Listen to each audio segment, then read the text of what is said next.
Hello, my name is Khalid Akintoye, student number 2309, and this is my SimpleShell demonstration for CSC1021. I will demonstrate the internal commands, external commands with background execution and IO redirection, and then walk through the code implementation.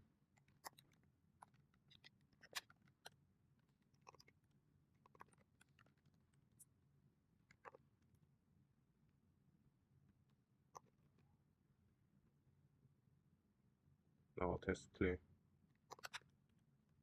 The screen was just cleared. Now I'll test everything.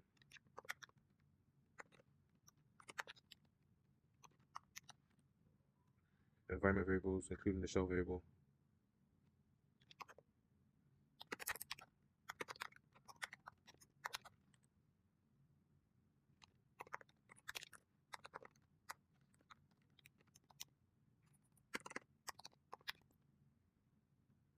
I'll test pause. All internal commands are working correctly. Now I'll demonstrate external command execution with background processing and IO redirection using a custom Sleepy program. First, running Sleepy in the background without redirection.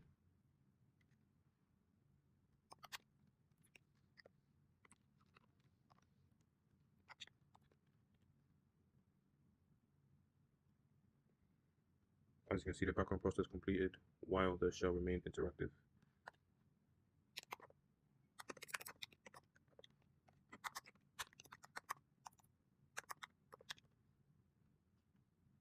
Now demonstrating both background execution and output redirection.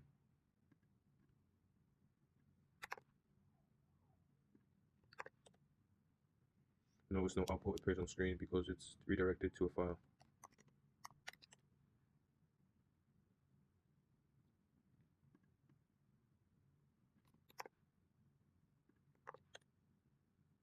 Here we can see the output was captured in the file. Here are more IO redirection examples.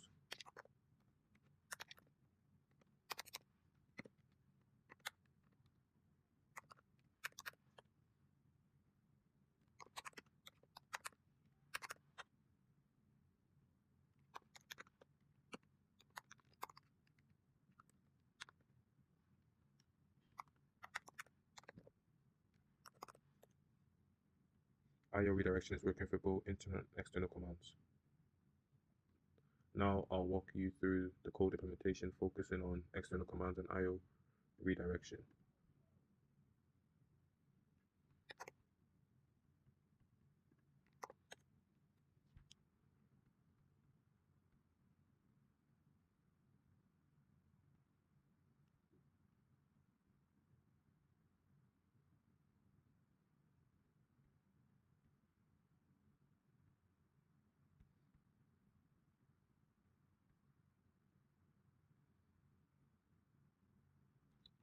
This is the main SimpleShell file. Let me show you the execute external function, which handles external commands. And over here, here's the execute function. First, we use fork to create a child process. And in the child process, we set up the parent environment variable, then handle IO redirection. Okay. For IO redirection, I used dub2 to redirect the file descriptors. For input redirection, I opened the input file and used dub2 to redirect it to standard input. And for output, I do the same for standard output, handling both truncate mode with greater than and append mode with double greater than. Then we call exec VP to execute the external program.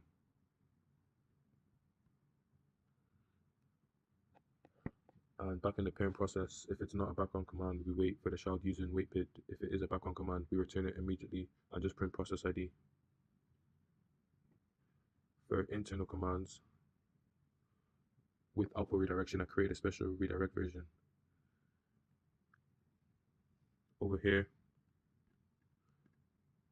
I save the current standard output using dope, then redirect it to the output file using dope to execute the command and then restore the original standard output. This allows internal commands to support output redirection.